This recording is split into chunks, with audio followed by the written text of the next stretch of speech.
তো দেখো বন্ধুরা, আমি আর আমার ছোট মেয়ে রেডি হচ্ছি কম্পিটিশনে। তো আমার মেয়ে রেডি হয়ে গেছে, তো আমাকে ডিস্টার্ব করার জন্য দেখো আমার মেয়ের কীরকম মানে কি বলবো, তোমরা দেখতেই পাচ্ছ।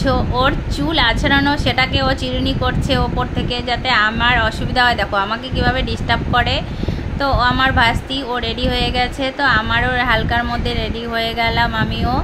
তো দেখো আমার ছোট মেয়ে কি অত্যাচার করছে, দেখো এদিকে আসে ওদিকে আসে বদমাশি করছে। তো আমার বড় মেয়ে ক্যামেরা করছে, দেখতেই পাচ্ছ আয়নায় দেখা যাচ্ছে আমার বড় মেয়ে ক্যামেরা করছে। তো আমার রেডি হয়ে গেল, তো ওরা পেছন থেকে বলছে এটা করতে ওটা করতে, বলছে এটা ভালো না, এটা ওড়নাটা এভাবে নাও। তো আমি আমার মতন করে রেডি হয়ে গেলাম।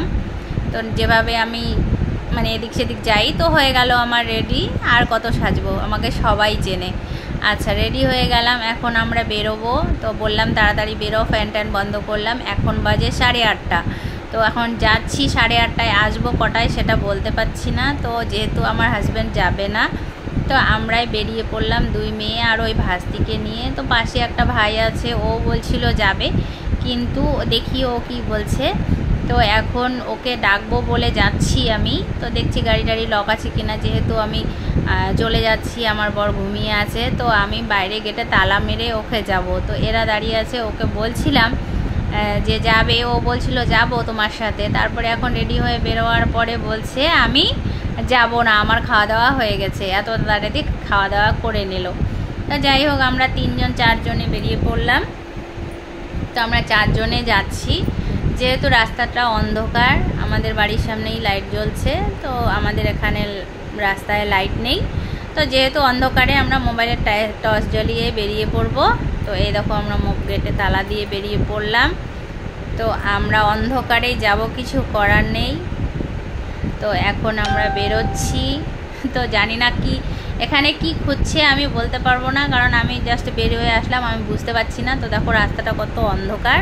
তো আমরা চলে এলাম দিদির বাড়িতে। আমার বড় মেয়ে লজ্জা পাচ্ছে, দেখো ও লজ্জা পাচ্ছে, যাচ্ছে না।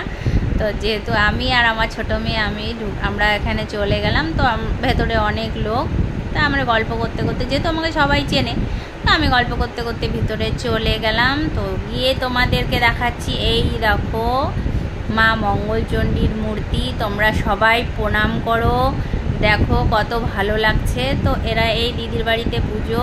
তো দিদিকে বললাম একটু ভিডিও করে নিই, তো কি সব বলছে। যাই হোক, আমরা সবাই ওখানে দাঁড়িয়ে আছি, ভিড় প্রচণ্ড, তো একটু ওয়েট করতে হবে। তো ওরা সবাই খিচুড়ি খাচ্ছে, জায়গাটা খুব ছোট। তো দিদির বাড়িতে জায়গাটা খুব ছোট, যেহেতু ঘর তোলা হয়ে গেছে। তো ভেতরে এক দিদিরা আছে, অনেকেই আছে। তো একটা দিদিকে আমি ভালোভাবেই চিনি, তো ওই দিদিটা আছে, এই দেখো।